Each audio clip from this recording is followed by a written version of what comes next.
नमस्कार, मिड के बाजार में आपका स्वागत है। मैं हूं मनोज दारा, मुंबई स्टूडियो से। नमस्कार, दिल्ली स्टूडियो से मैं हूं पल्लवी। फ्लैट शुरुआत के बाद बाजार ने फिलहाल अर्ली गेन्स को होल्ड करने की कोशिश की है। निफ्टी लगभग 26 अंक ऊपर है। साथ ही अगर सेंसेक्स की बात करें तो वहां पर भी 1/4% की बढ़त देखने को मिल रही है। लेकिन ब्रॉडर मार्केट्स आज आउट परफॉर्म कर रहे हैं। मिड कैप इंडेक्स और ज्यादा % ऊपर है, वहीं स्मॉल कैप इंडेक्स भी ऑलमोस्ट 1% के गेन्स के साथ ट्रेड कर रहा है। मिड कैप के कुछ गेनर्स भी क्विकली देख लेते हैं। मिड कैप में आज जहां अच्छी बाइंग है वहां पर इंडिया बुल्स हाउसिंग है, लगभग 4.5% की बढ़त देखने को मिल रही है। Petronet, LNG, Titan, LIC housing finance जैसे कुछ शेयर्स है जहां पर अच्छा मूव देखने को मिला है। इसके अलावा MRF, JP associates, Pidilite, CRISIL यहां पर 2 से 3% तक का मूव देखने को मिल रहा है। लेकिन मिड कैप्स में ऐसे भी कुछ स्टॉक्स है जहां पर थोड़ा प्रेशर जरूर है। इंडियन होटल्स है, लगभग 4.5% की गिरावट के साथ ट्रेड कर रहा है। इसके अलावा NALCO, Apollo hospital, GSK, consumer, Berger paints, Emami जैसे कुछ स्टॉक्स है जहां पर 1.5 से 2% तक की गिरावट देखने को मिल रही है। हमारे साथ 2 खास मेहमान हैं जो कि आपके सवालों के जवाब देंगे, लेकिन उससे पहले तरीका आपको बता दें किस तरह से आप सवाल भेज सकते हैं। किसी भी स्टॉक पर आपका सवाल है तो मिड कैप स्पेस देकर आप उसे अपना स्टॉक का नाम और भाव लिखकर 57575 पर एसएमएस कर सकते हैं। साथ ही फेसबुक के जी बिजनेस पेज पर जुड़कर भी सवाल पूछ सकते हैं। टोल फ्री नंबर भी नोट करें 180018035545 और साथ ही लैंडलाइन नंबर है 012042582237। इन नंबर्स पर आप कॉल करिए और अपने सवाल एक्सपर्ट से पूछ सकते हैं। श्योर, आज के पहले कॉलर से हम बातचीत कर लेते हैं। इनफैक्ट मिस्टर लीना ने हमें फोन किया हुआ है गुड़गांव से। नमस्कार लीना जी, आपका सवाल पूछिए। हाँ, नमस्ते। एक्चुअली मेरा मैक्सनली भारत है। कुछ दिन पहले मैंने जी बिजनेस देखा था। उस टाइम वो बहुत दिन हो गया, अराउंड 2.5 मंथ्स या ज़्यादा होगा। तो उस टाइम रेकमेंड किया गया था मैक्सनली भारत खरीदने के लिए। तब 94 अराउंड कोट हो रहा था, तो मैंने लिया था। तो अभी उसका वैल्यू तो इतना घट गया है, अराउंड कुछ दिन पहले वो 54-55 तक भी चला गया था। तो क्या करें इसका? जी बिल्कुल, श्योर, बिल्कुल आपको राय दिला देते हैं। इनफैक्ट हमारे साथ विजय चोपड़ा भी है। Vijay, welcome to the show. और यहाँ पे लेकर मैक्सनली Bharat 500 odd shares at 84 odd levels पर उनकी परचेज प्राइस है। अगर हम 3 महीने का परफॉर्मेंस देखें तो the stock has really drifted from 75 odd levels and it is currently trading at 61। Fundamentally it has not generated any returns in last 3 months. But आपको क्या लगता है कि इनकी इन्वेस्टमेंट में इनको बेटर रिटर्न्स कब तक देखने मिल सकते हैं?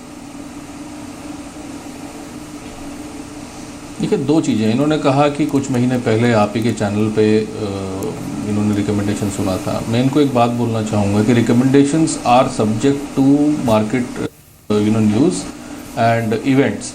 एंड अगर इवेंट्स चेंज होते हैं किसी प्रकार से और मैक्रो इकोनॉमिक सिनेरियो बदलता है किसी प्रकार से, जैसे ट्रम्प साहब का आना कुछ हद तक एक्सपेक्टेड नहीं था, टाटा ग्रुप में प्रॉब्लम्स किसी ने एक्सपेक्ट नहीं करी थी, डीमोनेटाइजेशन तो बिल्कुल ही किसी ने एक्सपेक्ट नहीं करी थी। तो नो डाउट हम लोगों के जो जवाब होते हैं सवालों के, वो काफ़ी कुछ डिपेंड करते हैं फंडामेंटल्स ऑफ द मार्केट और मैक्रो इकोनॉमिक सिनेरियो पे। तो जिस समय वो चीज़ बोली गई थी, प्रॉब्लली मुझे नहीं पता किसने बोली, पर शायद उस समय के हिसाब से ठीक होगी। मगर आज मैं कहूँ अगर एक मैक्सनली भारत के बारे में, तो मुझे लगता है कि फ़िलहाल परफॉर्मेंस वीक रही है पिछले तिमाही में भी कंपनी की, और संभवतः ये थोड़ा सा और नीचे खिसक सकता है। तो या तो आप इसमें से एग्जिट कर लीजिए और किसी ऐसे सेक्टर पे चले जाइए जहाँ पर तेज़ी ज़्यादा हो। मुझे लगता है मेटल्स में अच्छी तेज़ी बननी चाहिए, चीनी के क्षेत्र में अच्छी तेज़ी बननी चाहिए। तो इन क्षेत्रों में आप पैसा लगा सकते हैं।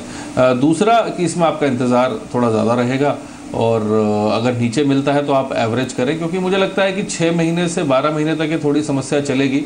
उसके पश्चात सारी कंपनियों में एक दोबारा से हरकत आनी शुरू होगी और रिवाइवल ज़रूर होगा इकोनॉमी का। बट फिलहाल आने वाले 6 महीने थोड़े से मुझे लगता है स्लो डाउन वाले लगते हैं। अगले 6 महीने थोड़े टफ रह सकते हैं। फिलहाल मैक्सनली भारत में 10% की मजबूती यानी ऊपरी स्तरों से कुछ गिरावट दिखी है।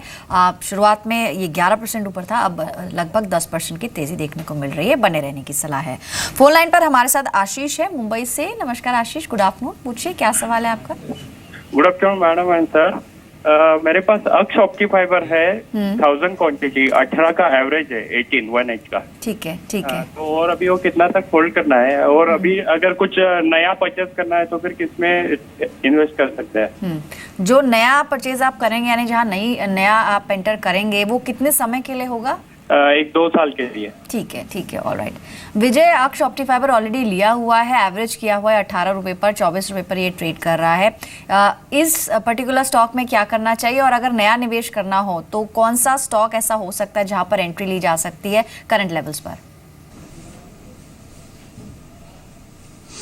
मुझे लगता है कि कुछ स्टॉक्स हैं जिनमें एंट्री ली जा सकती है। अक्ष ऑप्टिक फाइबर के बारे में कहूँगा, एक अच्छा रनअप दिखाया है स्टॉक ने, और इस पे आप 28 के टारगेट के हिसाब से इसमें आप बने रह सकते हैं, और इसका पहला अगर 28 का टारगेट मीट आउट होता है तो आप 30 तक जा सकते हैं।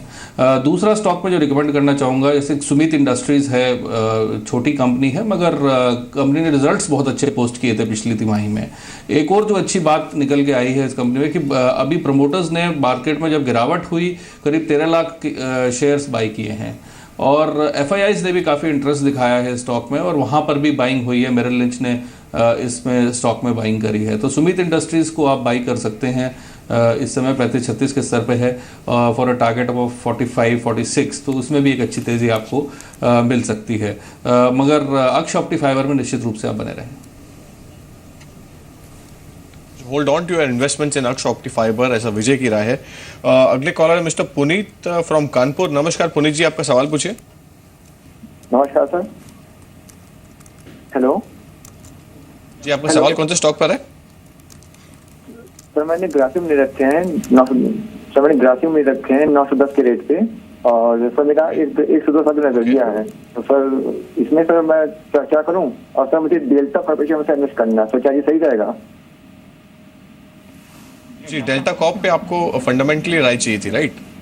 जी जी जी, तो मतलब मुझे सर बाय करना है। ऑल राइट, बिल्कुल। दो स्टॉक्स विजय यहाँ पे, ग्रासिम उनकी he had purchase Grasim and at a level of 910, 15 और शेयर्स है इनके पास में। नजरिया इनका 2 महीने का है। यहाँ पे लेकर the stock is trading around 870 odd levels. What are the comfort levels Vijay आपके माइंड में, और फंडामेंटली कितना बेटर प्रोस्पेक्ट्स है ग्रासिम के? एंड सेकेंडली, डेल्टा कॉप पर इनको फ्रेश इन्वेस्टमेंट करनी चाहिए? मनोज जी, किसी भी अच्छी कंपनी जो फंडामेंटली स्ट्रांग होती है, जिसका एक ट्रैक रिकॉर्ड होता है, जिसकी एक मैनेजमेंट में स्ट्रेंथ होती है, तो उस पर मैं जनरली काफ़ी कंफर्टेबल रहता हूं। जो आपने कंफर्ट की बात करी, ग्रासिम इस मार्केट का दिग्गज है, और अभी मार्केट में गिरावट की वजह से स्टॉक में गिरावट देखने को मिली है। और नो डाउट, जैसे मैंने कहा कि अगले 6 महीने किसी भी सेक्टर के लिए और किसी भी कंपनी के लिए चैलेंजिंग होने वाले हैं, क्योंकि पूरी तरीके से जो बिजनेस मॉडल्स हैं वो कहीं ना कहीं रिवैम्प हो रहे हैं। India is approaching the digital channels now, तो संभवतः इसमें थोड़ी और स्लो डाउन देखने को मिलेगा। मगर अगर आप थोड़ा सा लंबी अवधि तक इसमें बने रहें तो बेहतर होगा। मुझे लगता है आपके स्टॉक का भाव तो मिलेगा ही, और आप इसमें प्रॉफिट भी कमाएंगे। ऐसा नहीं है कि दुनिया खत्म हो गई है, अभी एक नया तरीके से हम लोग बिजनेस करने की बात कर रहे हैं। जहां तक डेल्टा कॉप की बात है, मुझे लगता है कि स्टॉक में एक अच्छी मेजर गिरावट देखने को मिली है, और संभवतः थोड़ी और गिरावट देखने को मिल सकती है, क्योंकि कैश रिलेटेड बिजनेस है, देवर इनटू कैसीनोज एंड स्टफ। सो थोड़ा सा मुझे लगता है कि इनका बिजनेस मॉडल भी ट्वीक होगा, और over a period of time they will also develop new models. तो थोड़ी गिरावट और मुझे लगती है कि अभी डेल्टा में रहेगी। जी, तो डेल्टा कॉप में थोड़ी और डाउनसाइड दिख सकती है। ग्रासिम में बने रहने की सलाह आपको दी गई है। कुछ सवाल SMS के जरिए भी आए हैं। हमें सवाल भेजा है अर्जुन ने दिल्ली से। इंडिया बुल्स रियलिटी पर लगभग 1000 शेयर्स हैं इनके पास, जो कि 70 के भाव पर खरीदे हुए हैं। कल की तेजी के बाद आज रियलिटी पैक थोड़ा कमजोर है। इंडिया बुल्स रियलिटी लगभग 69 पर ट्रेड कर रहा है, लेकिन इनकी खरीद के बेहद नजदीक है। नजरिया तो उन्होंने मेंशन नहीं किया, लेकिन ओवरऑल व्यू क्या है आपका विजय इंडिया बुल्स रियलिटी पर? एक चीज़ मैं कहना चाहूँगा कि प्रमोटर्स ने बायबैक किया है स्टॉक को, और जब भी ऐसा होता है प्रमोटर्स बायबैक करते हैं किसी भी स्टॉक को, तो इसका मतलब ये है कि प्रमोटर्स की बड़ी स्ट्रांग फीलिंग है कि कंपनी में दम है, और वो अपना माल बेच नहीं रहे हैं, वो रादर खरीद रहे हैं नीचे के भाव में, क्योंकि मार्केट में जो करेक्शन है उसका फायदा उठा रहे हैं। तो this instills a lot of confidence. दूसरी चीज़, इंडिया बुल रियल एस्टेट के जो प्रोजेक्ट्स हैं वो primarily western part of the country में भी हैं, अपार्ट फ्रॉम नॉर्थ, जहाँ पर ज़्यादा कैश ट्रांजैक्शंस नहीं होता। मैं ये बात बोलता आया हूँ काफ़ी मीडिया चैनल्स पर कि जो कंपनीज साउथ की हैं या वेस्ट की हैं, जहाँ पर जो ट्रांजैक्शंस होते हैं रियल एस्टेट के, उसमें कैश कंपोनेंट नहीं होता या बहुत कम होता है, तो वो सस्टेन करेंगी। प्रॉब्लम है नॉर्थ इंडिया में, जहाँ पर मेजर कंपोनेंट कैश का होता है, तो वहाँ पर हम एक अच्छी गिरावट देखेंगे या करेक्शन देखेंगे। तो मुझे लगता है इंडिया बुल संभल जाएगा, और थोड़ा सा इसमें इंतज़ार करना पड़ेगा, और संभवतः ये स्टॉक आपको 85-90 के स्तर पर भी जाता दिखे। Sure, hold on to your investments in Indiabulls real estate, ऐसा विजय की राय है। अगले कॉलर है हमारे साथ में मिस्टर अजीत फ्रॉम पटियाला। नमस्कार अजीत जी, आपका सवाल पूछिए। नमस्कार सर। सर मेरे पास वर्धमान पॉली के 300 शेयर्स हैं 86 के रेट पर सर। ओके, तो आप क्या जानना चाहेंगे इसके बारे में? सर मैं ये चाहता हूँ, इसको मैं अभी होल्ड कर सकता हूँ, 6 से 10 मिनट का मेरा होल्ड का टाइम है सर, मैं इसको होल्ड कर सकता हूँ। श्योर, बिल्कुल आपको उसका इसके बारे में राय जरूर दिला देते हैं। इनफैक्ट विजय वर्धमान पॉली जैसे उन्होंने बताया कि उनका purchase price is 85 odd levels. 3 महीने का परफॉर्मेंस में the stock has already risen from 42 odd levels and currently it is trading at 78। आपको क्या लगता है कि यहां से लेकर फर्दर राइज बाकी है स्टॉक में? यदि इनको राइज मिलता है तो बाहर आना चाहिए। मैं फंडामेंटली मार्केट को आंकता हूँ और स्टॉक्स को आंकता हूँ, और उसमें जो मैंने पढ़ा इस कंपनी के बारे में, नेगेटिव बुक वैल्यू है। और जब भी बुक वैल्यू नेगेटिव होती है ऐसे कंफ्यूजिंग एनवायरनमेंट में, मैं कहूँगा कि जैसे ही इनको भाव मिलता है बाहर आइए किसी भी रैली में। और बहुत सारी अच्छी कंपनीज हैं जहाँ पर निवेश किया जा सकता है और संभवतः वहाँ पर उनको ज़्यादा प्रॉफिट मिलेगा। ऑलराइट, अगले दर्शक है शिव जो कि गुरुग्राम से जुड़े हैं इस वक्त। शिव, गुड आफ्टरनून, बताइए क्या सवाल है आपका? सर मैम आप सुन पा रहे हैं? जी बिल्कुल सर, अपने स्टॉक का नाम बताएं। जी मैम, मेरे पास 2 स्टॉक्स के बारे में मैं जानना चाहता हूँ। एक है फर्स्ट सोर्स सॉल्यूशंस जिसके कि 25,000 शेयर मैंने लिए हैं 48 रुपए पे। ठीक है। और दूसरा शेयर है जो कि है हिंद कंस्ट्रक्शन कंपनी जिसके मैंने 4300 शेयर्स लिए हैं at the level of 38 rupees. दोनों में मैं 2 साल का नजरिया रखता हूँ, इस पे मुझे आपकी सलाह चाहिए होगी मैम। बिल्कुल, ऑलराइट। फर्स्ट सोर्स बताया इन्होंने जो कि 48 पर खरीदा हुआ है, इनकी खरीद से काफ़ी नीचे है, 36 के लेवल्स पर आज %% की कमजोरी के साथ ट्रेड करें। इसके अलावा HCC वो भी इन्होंने खरीदा हुआ है, यहाँ पर 34 का लेवल देखने को मिल रहा है, शायद इनकी खरीद 38 के आसपास की है। दोनों स्टॉक्स पर आपकी राय क्या है? अविजय काफ़ी क्लियरली इन्होंने बताया कि लॉन्ग टर्म के लिए इन्होंने दोनों स्टॉक्स चुने हैं, आपकी राय? पहले मैं HCC पे अपनी राय दूंगा। ये एक ऐसी कंपनी है जिसने कुछ मार्की प्रोजेक्ट्स डिलीवर किए हैं। यदि अगर भारत में जिस प्रकार के इंफ्रास्ट्रक्चर डेवलपमेंट की बात हो रही है और प्रधानमंत्री मोदी हर भाषण में ये बात बोलते हैं कि जो भी ये पैसा आएगा वो सड़कों बनाने में लगेगा, प्रोजेक्ट्स में, स्कूल्स में, बांध बनाने में लगा जाएगा, तो वो काम करेगा कौन? HCC जैसी कंपनीज ही करेंगी जिनकी कैपेबिलिटीज़ हैं बड़े प्रोजेक्ट्स को हैंडल करने की। With a long term perspective मैं बहुत बुलिश हूँ। मुझे लगता है कि HCC संभवतः आपको 100 रुपये के आसपास भी मिलेगा अगर कोई 2-3 साल तक इसमें बना रहता है, तो एक पोटेंशियल मल्टी बैगर है अगर कोई ख़राब खबर ना आई तो। क्योंकि कई बार हमने देखा है कॉर्पोरेट गवर्नेंस इश्यूज होने की वजह से कंपनीज में काफ़ी चीज़ें गलत निकल के आती हैं। तो अगर ऐसा कुछ नहीं है, प्राइमा फेसी अभी तक सब कुछ अच्छा लग रहा है और मुझे लगता है काफ़ी इंफ्रास्ट्रक्चर प्रोजेक्ट्स अवार्ड किए जाएंगे और इस स्टॉक में लॉन्ग टर्म प्रोस्पेक्ट्स अच्छे हैं। जहाँ तक फर्स्ट सोर्स सॉल्यूशंस की बात है, टेक्नोलॉजी स्पेस में फ़िलहाल मैंने जितनी बार भी रिकमेंड किया है हाल फिलहाल में, मैंने कहा है कि थोड़ा सा आप इस सेक्टर से यदि दूर रह सकते तो दूर रहें, या रहना भी है तो आप दिग्गजों में रहें क्योंकि उनमें चांसेस ज़्यादा अच्छे हैं तेज़ी के। कारण उसका यह है कि जितनी भी IT कंपनीज हैं जो अपना सॉफ्टवेयर एक्सपोर्ट करती हैं यूरोप में या अमेरिका में, तो वहाँ पर दोनों ही जगह पर काफ़ी कन्फ्यूजन है। ब्रेग्जिट के बाद कहीं ना कहीं पूरा यूरोप सेटल नहीं हो पा रहा है और जो IT स्पेंड्स थे कंपनीज के वो लगातार घट रहे हैं। नंबर ऑफ क्लाइंट्स जो ऐड होते थे US से और UK से और यूरोप से, वो कहीं ना कहीं उसमें गाइडेंस में सारी ही कंपनियां कह रही हैं कि हमारे जो नए क्लाइंट्स हैं वो ऐड नहीं हो रहे हैं, नया बिजनेस ऐड नहीं हो रहा है। और सबसे बड़ी बात जो ट्रंप एडमिनिस्ट्रेशन आई है उसमें भी अभी तक क्लैरिटी नहीं है कि वो आउटसोर्सिंग बिजनेस के ऊपर उनका क्या स्टैंड रहेगा। अभी सुनने में आया था कि वो जो जितने वीज़ाज देते हैं उसके ऊपर कुछ लगाम लग सकती है या आउटसोर्सिंग बिजनेस पे ओवरऑल कंपनियों के ऊपर कुछ भी खबर आ सकती है। तो मैं यही कहूँगा कि फिलहाल अगर आपको रहना है तो दिग्गज IT स्टॉक्स में रहें। मुझे लगता है इन्फोसिस में रहें या TCS में रहें या विप्रो में रहें, वो ज़्यादा बेहतर है रादर देन सेकेंड रंग IT कंपनीज। तो FSL में किसी भी तेज़ी में बाहर निकले। Sure, moving on. अगले कॉलर का मैसेज आया है मिस्टर SP अग्रवाल का अंबाला से। विजय, उनका सवाल है हिंडाल्को पर 500 आउट शेयर्स एट 167 की उनकी खरीदारी है। हालांकि इनका question is not that clear, but Hindalco fundamentally आपको क्या लगता है कि कितना बेटर बेट है going forward? Manoj, I think ये बात मैंने पहले भी बोली कि मेटल्स में एक कंप्लीट रिवाइवल देखा हमने लगभग 6-8 महीने पहले, और अब जिस तरीके की तेज़ी हमने कमोडिटी मार्केट्स में देखी है एज फार एज मेटल्स को, तो बहुत अच्छी तेज़ी बनी है और मुझे लगता है तेज़ी बरकरार रहेगी आने वाले 1-1.5 साल तक, क्योंकि जब भी कोई रैली बननी शुरू होती है वो थोड़ा समय तक खींचती है रैली।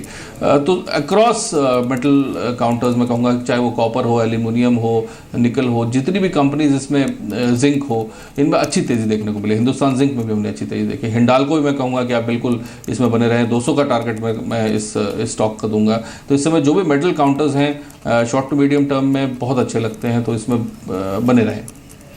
इनफैक्ट एक और सवाल है एसएमएस के जरिए, और इनका स्टॉक भी मेटल से जुड़ा हुआ है। विशाल ने भेजा है पुणे से, वेदांता पर ये राय लेना चाह रहे हैं। इस वक्त फोन लाइन पर भी जुड़ गए हैं। विशाल, गुड आफ्टरनून। आपने वेदांता पर सवाल भेजा है, बता पाएंगे कितने पहले की खरीद है आपकी? शायद फोन डिस्कनेक्ट हुआ है, लेकिन ये अच्छे मुनाफे पर बैठे हैं विजय। इनके पास ऑलमोस्ट 100 शेयर्स हैं जो कि 197 पे खरीदे हुए हैं, और इनकी खरीद के मुकाबले अगर ट्रेडिंग प्राइस देखें तो 225 पर ट्रेड हो रहा है। सलाह क्या रहेगी वेदांता को लेकर? मुझे लगता है 250 की और ये अग्रसर है स्टॉक, और बहुत जल्द हम इस भाव को देखेंगे। और 250 यदि क्रॉस करता तो 270 का एक टारगेट मैं स्टॉक में दूंगा। तो बिल्कुल बने रहे मेटल्स में। मैंने जैसे कहा कि शॉर्ट टू मीडियम टर्म में अच्छी तेज़ी लगती है, काफ़ी स्ट्रेंथ है, और मेटल्स जो हैं ओवरऑल पिछले 3-4 साल से पार्टिसिपेट कर ही नहीं रहे थे। तो अब मुझे लगता है मेटल्स में एक रैली आई है, और ये मुझे लगता है ग्लोबल रैली है। जहाँ पर चाइना की बात करें तो वहाँ पर भी थोड़ी रिवाइवल दिख रहा है कि चाइनीज़ कंपनीज थोड़ी बाई कर रही हैं। यूएस में रिवाइवल की बातें हो रही है ट्रम्प साहब के आने के बाद सडनली। तो यदि इकोनॉमीज़ में रिवाइवल होता है तो पहला जो इस बात का द्योतक होता है वो मेटल्स होते हैं कि मेटल्स में हरकत आनी शुरू हो जाती है। तो कहीं ना कहीं मुझे लगता है आने वाले 4-5 सालों में दोबारा से मेटल्स में अच्छी तेज़ी बन सकती है। But I think this is the time to ride the tide. तो बिल्कुल मेटल्स में बने रहे, एंड आई थिंक कि इस स्टॉक में अच्छी तेज़ी बनेगी और भी। Sure, hold on to your investments in metals in specifically, और यहाँ पे लेकर you can see a rise from here on. Moving on, अगले कॉलर है मिस्टर प्रदीप फ्रॉम विरार। नमस्कार प्रदीप जी, आपका सवाल पूछिए।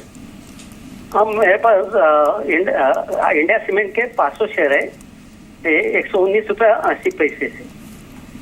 शॉर्ट टर्म के लिए एक महीना खरीदारी कब की है? परसों लिए, कल लिए। बिल्कुल आपको राय दिला देते हैं। जी बिल्कुल। इनफैक्ट विजय, ये since the time demonetization was announce और यहाँ पे लेकर एक फॉल देखने मिला था हमने। In fact cement, in specifically India cement की अगर हम बात करें तो it has fallen from 155 odd level and it is trading close to 120।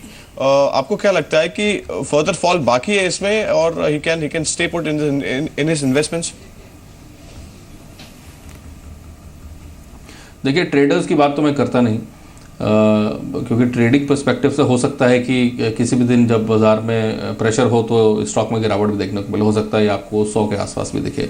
मगर कोई लॉन्ग टर्म पर्सपेक्टिव से अगर निवेश करता है सीमेंट कंपनीज पे, जैसे मैंने पहले कहा कि हर भाषण में भारत सरकार ये बात बोल रही है कि इंफ्रास्ट्रक्चर के ऊपर पुश आएगा, और जब इंफ्रास्ट्रक्चर के ऊपर पुश आएगा, रूरल हाउसिंग के ऊपर बात आएगा, छोटे मझोले शहरों में जो अफोर्डेबल हाउसिंग की बात सरकार बार बार कर रही है, 100 जो शहर बनाने की जो बात हो रही है, वो सब में सीमेंट लगता है। और कोई भी सीमेंट कंपनी को इस बात का फ़ायदा पहुंचेगा जब इस तरीके की बड़े लेवल पर इंफ्रास्ट्रक्चर में इन्वेस्टमेंट्स भी आएंगे और काम भी होगा। तो मैं overall with a longer term perspective definitely bullish हूँ सीमेंट कंपनीज पे, स्टील कंपनीज पे।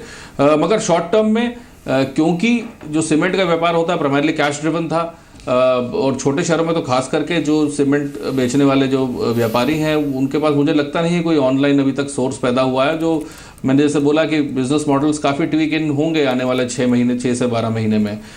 तो नो डाउट अब हम भी एक डिप जरूर देखेंगे सीमेंट सेल्स में, बट ये डिप मुझे लगता है कि 2 से 3 तिमाही के बाद ठीक होता दिखेगा। तो लॉन्ग टर्म पर्सपेक्टिव से अच्छा है। शॉर्ट टर्म में हो सकता है कि थोड़ा पेन रहे। अगले दर्शक के फोन लाइन पर इस वक्त राजेंद्र हैं दिल्ली से। गुड आफ्टरनून राजेंद्र जी, पूछिए क्या सवाल है आपका? हाँ, गुड आफ्टरनून मैडम। एक तो मैडम मेरे पास जो है अदानी पोर्ट है 100 शेयर 315 के हिसाब से, ठीक है। और दूसरा मेरे पास एक्साइड इंडस्ट्री है 100 शेयर है 308 के हिसाब से, ठीक है। तो इस पे क्या करें, मतलब होल्ड रखें, क्या करें, क्या इसका फ्यूचर है, कैसा फंडामेंटली टेक्निकली क्या पोजिशन है? ये बताएं कि आपने दोनों शेयर जो चुने हैं क्या लंबी अवधि के लिए आप इसे रखना चाह रहे हैं या फिर थोड़े समय में निकाल देंगे, क्या सोचते हैं? 3-4 महीने रख सकता हूँ। ठीक है, ठीक है, ऑल राइट। दो स्टॉक्स का जिक्र इन्होंने किया विजय, एक तो अदानी पोर्ट जो कि 315 पर खरीदा हुआ है और आज 279 पर ट्रेड करा है, इनकी खरीद से नीचे है। साथ ही इन्होंने दूसरा स्टॉक बताया एक्साइड, 100 शेयर्स लगभग 308 पर खरीदे हुए हैं। इस स्टॉक में भी नुकसान हो रहा है, 179 के आसपास ट्रेड हो रहा है, 0.5% की बढ़त भले ही आज इंट्राडे में देखने को मिल रही हो। शॉर्ट टर्म के लिए दोनों स्टॉक्स पर फंडामेंटली क्या राय है आपकी? मैडम एक बहुत अच्छा मौका मिला था। अदानी पोर्ट्स करीब 240 के स्तर पर ट्रेड कर रहा था। कई बार जो निवेशक हैं उनको ऐसे मौक़ों का इस्तेमाल करना चाहिए। हम ये बात बोलते भी हैं कि जो अच्छी क्वालिटी कंपनीज़ हैं उनको एवरेजिंग करने के लिए अच्छा टाइम है, क्योंकि एग्जिट आसानी से मिल जाता है और जल्दी मिल जाता है। जहाँ तक अदानी पोर्ट्स की बात है, मुझे लगता है कि 300 सवा 300 के स्तर पर बहुत जल्दी पहुँचेगा और अच्छी स्ट्रेंथ दिखा रहा है स्टॉक, और कंपनी ने रिजल्ट्स भी बहुत अच्छे पोस्ट किए थे, तो मुझे लगता है अदानी पोर्ट्स में तो ऐसी कोई दिक्कत है नहीं। यहाँ एक्साइड की बात है तो लगभग जो मैं समझ पा रहा हूँ हाफ हो गया है इनके भाव से, काफ़ी पहले लिया होगा, तो एवरेज कर सकते हैं। एक्साइड अपने आप में ऑटो एंसिलरी स्पेस में, बैटरी स्पेस में एक दिग्गज है। और मैं एक और बात बोलना चाहूँगा, जिस प्रकार से रिन्यूएबल एनर्जी की बात भी हो रही है, तो आने वाले समय बैटरी की रिक्वायरमेंट्स बहुत ज़्यादा बढ़ेंगी, तो उस पर्सपेक्टिव से भी यदि कोई लॉन्ग टर्म इन्वेस्टर है तो बैटरी कंपनीज में निवेश कर सकता है। मगर शॉर्ट टर्म में संभवतः आपको ये 200 के आसपास दिखे, 300 के आसपास तो निश्चित रूप से जाता हुआ नहीं दिख रहा, तो क्योंकि अभी थोड़ा लंबा समय लगेगा, तो मैं कहूँगा 2 महीने के पर्सपेक्टिव से इसमें ना रुकें, इसमें एवरेज करके थोड़ा लंबा, अपनी अवधि को थोड़ा लंबा बनाएं। Sure. Hold on to your investments in Exide for a longer period, ऐसा विजय की राय है। मूविंग ऑन, अगले कॉलर है मिस्टर सावन फ्रॉम जैन। नमस्कार, आपका सवाल पूछिए। नमस्कार सर। जी, आपका सवाल कौन से स्टॉक पर है? सर मेरा सवाल है सर श्री गेयर्स पर। सर मेरे पास सर 500 शेयर हैं सर, 130 के भाव पर सर। जी, आपने शांति गियर्स की बात की, राइट? हाँ जी सर, शांति गेयर्स सर। आप क्या जानना चाहेंगे इसके बारे में?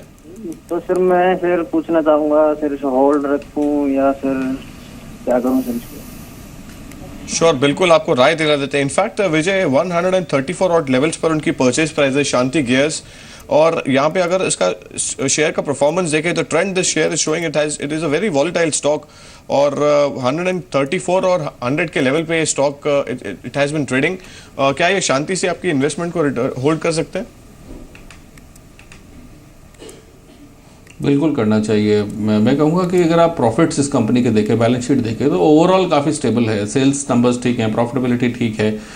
यदि पूरा का पूरा मार्केट सेंटिमेंट बिगड़ा है तो उसमें Shanti gear can not be singled out, और उसमें ये अलग से बिहेव नहीं कर सकता, थोड़ा प्रेशर में रह सकता है, और प्रेशर में आया भी है स्टॉक। मुझे लगता है कि स्टॉक में काफ़ी दम है कि ये 150 का स्तर भी पार करे। थोड़ा सा जो भी इन्वेस्टर्स हैं उनकी जो अवधि है वो इस दौरान जरूर बढ़ गई है। अगर कोई करेक्शन में नहीं खरीद पाया और एवरेज नहीं कर पाया तो उनकी अवधि थोड़ी सी बढ़ गई है निवेशकों की, मगर इसमें कोई घबराने वाली बात नहीं लगती शांति गियर्स में। और इस स्टॉक को आप ऊपर जाता निश्चित रूप से देखेंगे, थोड़ा सा पेशेंस आपको रखना पड़ेगा। इनफैक्ट एक बड़ी खबर भी आ रही है, सीमेंट कंपनियों ने दाम घटाए हैं, इनमें एसीसी, अंबुजा, अल्ट्राटेक सीमेंट शामिल है। इनफैक्ट बिक्री को लेकर कंसर्न्स थे और नोटबंदी के बाद से ही लगभग 30%, इनफैक्ट 30% की कमी बिक्री में देखने को मिली है। इसके चलते भी एक मूव इन बड़ी सीमेंट कंपनियों की तरफ से आया है। और थोड़ी देर पहले विजय आप कह भी रहे थे कि अगले 6 महीने सभी सेक्टर्स के लिए थोड़ा टफ रह सकते हैं, क्योंकि लिक्विडिटी इशू सभी फेस कर रहे हैं, ऐसे में डिमांड भी थोड़ी कम रह सकती है, लोग अपने डिसीजंस भी डेफर कर सकते हैं। तो ऐसे में ये जो बड़ी खबर आई है, इस पर आपका एक क्विक रिएक्शन चाहेंगे। एसीसी, अंबुजा, अल्ट्राटेक, ये 3 कंपनियां हैं जिन्होंने सीमेंट कीमतों में 10 से 15% की कटौती की है। देखिए, 10 से 15% की कटौती इस बात की गारंटी नहीं है कि लोगों के हाथ में पैसा होगा और वो सीमेंट की बोरियां खरीदना शुरू कर देंगे। नो डाउट ये एक नीजक रिएक्शन है। काफ़ी बातें रही हैं सीमेंट कंपनीज में कार्टेलाइजेशन को लेके, तो अगेन इन्होंने एक डिसीजन लिया है सारी कंपनीज ने, जो सारे दिग्गजों के नाम आप ले रही हैं, तो ओवरऑल कंज्यूमर के लिए बहुत अच्छा है। मोदी साहब भी बार बार कहते हैं कि इन सब चीज़ों से महंगाई कम होगी। यदि सीमेंट जो कि एक होलसेल प्राइस इन्फ्लेशन में काफ़ी WPI इंडेक्स हो, चाहे कोई भी इंडेक्स हो महंगाई का, उसमें ज़रूर इन्वॉल्व होता है सीमेंट का नाम। तो सीमेंट यदि सस्ता होता है तो कहीं ना कहीं एक फर्स्ट स्टेप है। तो हम बहुत सारी कमोडिटीज़ के भाव भी हो सकता है कि घटते हुए देखें, और कंपनियों के प्रॉफिट्स भी घटते हुए देखें और नए बिजनेस मॉडल्स भी इजाद होते हुए देखें। क्योंकि सीमेंट, जैसे मैंने कहा, जो टियर 2-3 टाउन्स और जो गांव में बिकता है वो बिल्कुल भी ऑनलाइन के आसपास भी नहीं है, क्योंकि मैं बहुत करीबी से इस सेक्टर को मैंने देखा हुआ है। तो मुझे लगता है कि आने वाले 6-8 महीनों में इनको बहुत जल्दी कुछ ना कुछ करना पड़ेगा अगर अपनी सेल्स बढ़ाना चाहते हैं। But this is not the only answer. I think they should move towards digitization and you know they should reinvent their business models and जो पूरा प्रोसेस है, हालांकि इसमें अभी समय लगेगा और थोड़ा सा प्रेशर बुक्स पे रह सकता है। इस बीच टाटा ग्रुप में जो कुछ भी हो रहा है, बॉम्बे हाउस में डेवलपमेंट्स हो रहे हैं, उसके बाद मूडीज का एक अपग्रेड आया है और उनका कहना है कि टाटा सन्स का कंपनियों को सपोर्ट जारी रहेगा। यानी ये जो कुछ भी बैटल है ये दो इंडिविजुअल्स के बीच है। ऐसे में Tata Motors, Tata chemical, Tata steel, Tata power, इनकी रेटिंग मूडीज ने बढ़ाई है। रेटिंग एक पायदान बढ़ाई गई है। इनफैक्ट विजय, ये ओवरऑल जैसे आप कह भी रहे थे कि फिलहाल टाटा ग्रुप में जो कुछ भी हो रहा है अनएक्सपेक्टेड था, आउट ऑफ द ब्लू ये सामने आया, लेकिन 8.3 स्टेबल रेटिंग बरकरार रखी है टीसीएस की और ओवरऑल भी मूडीज काफी पॉजिटिव है टाटा ग्रुप की कंपनीज को लेकर। आपका क्विक रिएक्शन इस पर? अच्छी बात है, मैं कहूँगा जिस प्रकार से कॉन्फिडेंस शेक हो रहा था, चाहे वो विदेशी निवेशक हों चाहे वो डोमेस्टिक इन्वेस्टर्स हों, टाटा इस देश का मैं कहूँगा कि रीढ़ की हड्डी की तरह खड़ा हुआ एक ग्रुप है। यदि हम बात करें टाटाज हों या बिरलास हों, ये एक ज़माने से हैं और ये एक्सपेक्ट किया जाता है कि इनमें कॉर्पोरेट गवर्नेंस इश्यूज कभी भी नहीं होंगे और जिस तरीके से कंपनियां चलाई जाती हैं बहुत फेयर तरीके से चलाई जाती है, क्योंकि इन्होंने दे आर बेल विदर्स। तो I think this is a very good news. अच्छी बात है कि जो एक इंटरनेशनल एजेंसी ने इसको अपग्रेड दिया है, तो I am very happy with this.